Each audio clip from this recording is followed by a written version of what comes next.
अस्सलाम वालेकुम दोस्तों, रियल हिस्ट्री प्रोग्राम के साथ मैं हूं ज़िशान चौधरी और आप देख रहे हैं 28 न्यूज़।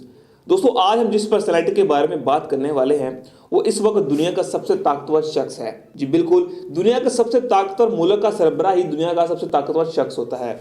तो आज हम अमेरिका के नए प्रेसिडेंट जो बाइडेन की ज़िंदगी के बारे में आपको बताने वाले हैं। तो आपने इस वीडियो को आखिर तक जरूर देखना है और जिन दोस्तों ने अभी तक मेरे चैनल सब्सक्राइब नहीं किया तो यार सब्सक्राइब कर लो और साथ में बेल आइकन को लाजमी प्रेस करें ताकि हर न्यू वीडियो को नोटिफिकेशन आपको मिल सके। जो बाइडेन 20 नवंबर 1942 में स्टेट पेंसिल्वेनिया में पैदा हुए। आपके वालिद जोसेफ बाइडेन एक मजदूर थे जो कि चिमनी और भट्टियों को साफ करने का काम करते थे। आपकी परवरिश में आपकी माँ का बहुत अहम किरदार है। उन्होंने हमेशा ही आपको सख्त जान और सख्त हालात में साबित कदम रहने की परवरिश दी। आपने अपने एक इंटरव्यू में बताया कि बचपन में जब भी मैं कभी किसी लड़के से मार खाकर आता तो मेरी माँ मुझे वापस भेजती, कहती जाओ उस लड़के का खून बहाकर आओ ताकि तुम इस गली से सर उठाकर चल सको। 12 साल की उम्र में आप जो है वो स्टेट पेंसिल्वेनिया से स्टेट डेलावेयर चले गए और उसके बाद आपने 1965 में यूनिवर्सिटी ऑफ डेलावेयर से पॉलिटिकल साइंस में आपने अपनी बैचलर्स की डिग्री हासिल की और 1965 में ही आपने सिराक्यूज यूनिवर्सिटी न्यूयॉर्क में लॉ के लिए अप्लाई कर दिया और आपका एडमिशन हो गया। लेकिन आपको लॉ का इंटरेस्ट नहीं था, लेकिन लॉ में जाने की खास वजह यह थी कि 1965 में जब आपने अपना बैचलर्स की डिग्री मुकम्मल की पॉलिटिकल साइंस में तो आप जो है वो बीचेस पर घूमने के लिए गए, सैर तफरी के लिए गए। वहाँ पर आपको आपकी एक लड़की से मुलाकात हुई, नीलिया हंटर से, जो कि आपकी पहली बीवी भी है। तो आप उनको देखते ही प्यार हो गया, ये लव इन फर्स्ट साइट वाला हिसाब था। तो उस लड़की से मिलने के लिए आपने सिराक्यूज यूनिवर्सिटी में एडमिशन ले लिया। 1968 में आपने अपनी लॉ की डिग्री मुकम्मल की और डेलावेयर वापस आ गए और वहाँ पे आके आपने अपनी लॉ की प्रैक्टिस शुरू कर दी।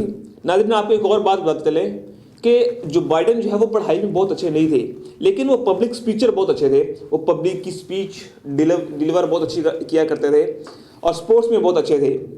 लेकिन आपको भी एक छोटा सा मसला था कि आप हथला हथला कर बोलते थे। आपने अपने इस कमी को पूरा किया, आप शीशे के आगे खड़े होके बोलते थे और अपने आपने इस हथलाने की आदत को कम कर दिया। आज भी अगर आप उनकी स्पीचेस सुने तो उनमें आपको ऐसा नजर आएगा कि वो हथला हथला कर बोलते हैं। किसी ने आपको मशवरा दिया कि यार आप जो है पब्लिक स्पीचर अच्छे हैं, क्यों ना पॉलिटिक्स में चले जाए। 1970 से लेकर 1972 तक लोकली आप कंट्री काउंसिल के आप मेंबर रहे। 1972 में आपने डेलावेयर से सेंटर इलेक्शन लड़ने का सोचा। आप डेमोक्रेट्स की तरफ थे और आपके मुखालिफ था वो रिपब्लिकन पार्टी का बंदा था। रिपब्लिकन वाला बहुत ही स्ट्रॉन्ग आदमी था, बहुत ही ताकतवर उम्मीदवार था, लेकिन आपकी फैमिली ने आपको बहुत ज़्यादा सपोर्ट किया। आपकी मदर ने, आपकी फादर ने, आपकी वाइफ में घर घर जाकर वोट मांगे लोगों से और बल आखिर आप जीत गए इलेक्शन सेंटर का। लेकिन इसी कैंपेन के दौरान एक हादसा पेश आया। 25 दिसंबर क्योंकि क्रिसमस होती है, 18 दिसंबर 1972 को आपकी फैमिली क्रिसमस की शॉपिंग के लिए जा रही थी कि उनका कार एक्सीडेंट हो गया। आपकी बीवी नीलिया हंटर और 1 साल की बच्ची मौके पर जाँ भाग हो गए। आपके 2 बेटे ब्यू बाइडेन और हंटर बाइडेन जो है वो उनको हॉस्पिटल मुंतकिल कर दिया गया। तो आप अपनी सारी कैंपेन को रोक दिया और अपने बेटों के साथ हॉस्पिटल में आपने रहना शुरू कर दिया। फिर आपको किसी ने मशवरा दिया कि यार आप ऐसा ना करो, आप अपनी कैंपेन जारी रखो। लिहाजा 1972 के अंदर आप अपनी कैंपेन आपने जारी रखी और बल आखिर आपने सेनेटर का इलेक्शन जीत लिया डेलावेयर से और बहुत ही अच्छे स्कोर के साथ आपने जीता। और आपने अब वो पहले शख्स थे जिन्होंने हॉस्पिटल के अंदर आपने हल्फ उठाया। 1973 में आपने हल्फ उठाया। अमेरिका के 6वें सबसे कम ओवर सेंटर मुंतखब हुए। 1973 से लेकर 2009 तक 36 साल तक आप जो है वो डेलावेयर से सेंटर मुंतखब होते रहे और आपको राउंड अबाउट 60% वोट मिला करते थे। 1975 में अपनी दूसरी बीवी जेल से मिले और 1970 में आप लोगों ने शादी कर ली। उनकी जो सेनेटर थे तो उनकी जो मेन पॉलिसीज थी वो ये थी कि एनवायरमेंटल इश्यूज पर बहुत ज़्यादा बात किया करते थे। इसके अलावा सिविल एक्ट आपने पेश किए, क्रिमिनल एक्ट आपने पेश किए बहुत ज़्यादा। 2008 में आपने सदारती इलेक्शन लड़ने का फैसला किया और साथ ही बराक ओबामा ने भी 2008 में सदारती इलेक्शन लड़ने का फैसला कर दिया।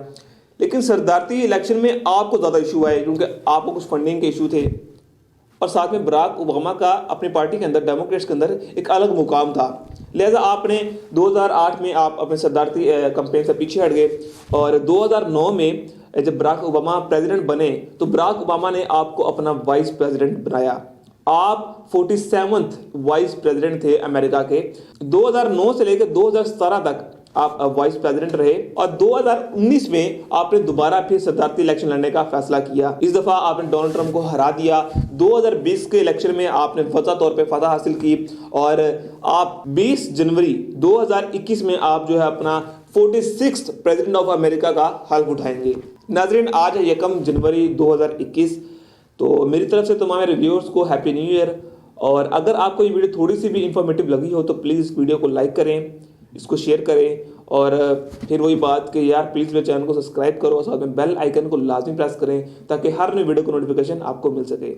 मिलते हैं एक और वीडियो के साथ, तब तक के लिए अल्लाह हाफिज़।